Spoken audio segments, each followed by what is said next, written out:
In a small, quiet town where the roads were mostly dirt and the fences leaned sideways with age, people gathered once a month for the local auction, a loud, dusty event where old animals, broken farm tools, and forgotten items were sold off for cheap. The sun was high that Saturday, beating down on cowboy hats, work boots, and folding chairs while laughter and shouting filled the air. It was not a place for kids, but there, standing with dust on her shoes and a serious look in her eyes, was a 10-year-old girl named Lily. She wasn't like other girls her age. While others played with dolls and watched cartoons, Lily spent most of her time reading about dogs, helping at the town's small library, or sitting on the porch thinking about her dad. Her father had died in a car accident a year ago, and since then, her world had gone quiet and gray. Her mother, now working 2 jobs to make ends meet, came home tired every night and barely had time to speak. The house always felt too big, too quiet, and Lily, though brave, carried a weight in her heart. One day, she saw a flyer stapled to a telephone pole near the old diner. It had a picture of a sick-looking German shepherd with the words, "Retired service dog, auction off, not fit for duty." That photo stirred something in Lily's chest. She tore the flyer off the pole and brought it home, taping it beside her bed. For a whole week, she dreamed about saving that dog. She took her secret jar of savings, $32 she had earned over the past year, by doing chores, collecting bottles and selling lemonade, and wrapped the money in a piece of cloth. She didn't tell her mother. On auction day, she wore her old pink shirt and the boots her dad had bought her 2 birthdays ago. She walked to the auction by herself, gripping the cloth bundle with both hands. When she got there, the noise, the dust, the crowd, it all felt big and scary, but she didn't back down. She moved through the sea of legs and laughter until she stood near the auctioneer's stage. At first, there were cows, goats, even a pony. People shouted bids and waved their hands while the auctioneer rattled off numbers like a machine. Then came the moment she was waiting for. A man pulled out a weak, thin German shepherd by a rope. The dog's fur was patchy, one of his legs was stiff, and he had a cloudy eye. Someone in the crowd muttered, "That dog's done for." Another laughed. "Why even bring it here? Should have just put it down." The auctioneer looked bored. "Old service dog, can't work no more.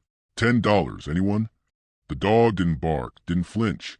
He stood still, head low, tired but calm. Lily stepped forward, her voice small but strong. "I'll buy him," she said. The auctioneer looked around. No one else was bidding. $10, he said, almost jokingly. She walked up and gave him the cloth bundle. "That's 32, she said. "Is that enough?" The man blinked, then nodded. "Sold." Someone in the back laughed. "Little girl just bought herself a pile of bones." Another man called out, "That dog ain't got a week left." Lily didn't respond. She knelt down, looked the dog in the eyes, and said softly, "I'm Lily. You're mine now. Your name is Hero." The dog didn't move, but his tail gave one slow wag. She took off her jacket and laid it over him to keep him from the sun. There was no leash, but he didn't run. He followed her home, step by step, slow but steady, as if he understood he was safe now. That walk home was the beginning of something magical. Over the next few weeks, Lily did everything she could to care for Hero. She fed him oatmeal and eggs, gave him cool water in her best bowl, and slept beside him on the floor. She cleaned his wounds with help from a kind old vet named Dr. Monroe, who lived on the edge of town. Dr. Monroe heard Lily's story and offered to help Hero for free. "This dog seen more than most," he said while checking Hero's lungs. But his heart's still strong. Lily made it her mission to help Hero live again. She brushed his fur every morning, sang to him softly at night, and told him stories about her dad, how he used to whistle old songs and call her his little lion. Day by day, Hero began to change. His eyes, once dull, started to shine. His stiff leg moved a little easier. He barked for the first time a week later, when he heard someone knocking at the door. Lily jumped in joy and hugged him, saying, "You still got it, Hero." She started taking him for short walks down the road, then to the park, then even to the library where she used to go alone. People noticed. At first, they stared, then whispered. "Isn't it the dying dog from the auction?" they said. One man even said, "That girl did something no vet could." News traveled fast in small towns. A local newspaper reporter showed up at Lily's house one day with a camera. Lily didn't like being in the spotlight, but she allowed them to write the story if it helped other dogs like Hero. The article was called "Little Girl, Big Heart: How One Child Saved a Dying Dog." Soon after, people started showing up with donations, bags of dog food, toys, even money.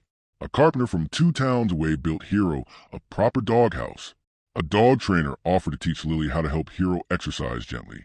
Then came the bigger change. One evening while walking near the woods behind their house, Lily heard someone crying. She followed the sound and saw a boy, maybe 8 or 9 years old, stuck between 2 rocks near a stream. His leg was twisted, and he couldn't move. Without thinking, Lily shouted, "Hero, help!" The dog's ears shot up. He ran ahead, faster than he had moved since she got him, jumped across the shallow stream, and barked loudly, standing beside the boy. Lily used her phone to call for help, and within minutes, emergency services arrived. The boy was rescued safely. They later found out he had wandered off from a nearby camping group. Hero was hailed a hero in the news. Again, this time, people from across the state read about him. A TV crew came to interview Lily. She stayed humble, only saying he would have done it for anyone.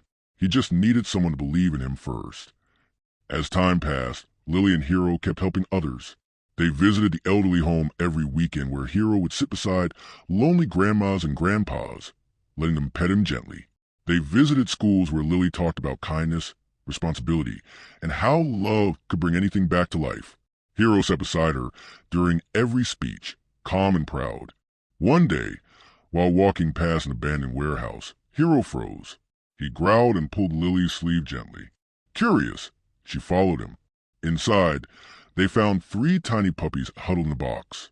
Someone had left them there to die. Lily scooped them up and took them home. She named them Hope, Chance, and Lucky. With the help of Hero, she raised them, trained them, and eventually found good homes for all 3. That's when Lily had an idea. We could save more, she told her mom. Her mother, who now saw the spark back in her daughter's eyes, agreed. They cleared out their backyard, built fences, and turned their old shed into a mini animal shelter. They called it Hero's Heart. Dogs that were too old, too sick, or too broken to be adopted anywhere else came to Lily. She gave them names, told them stories, sang to them, and made sure each one felt loved. Hero became the leader of the pack, gentle, calm, and wise. He watched over the new dogs like a grandfather.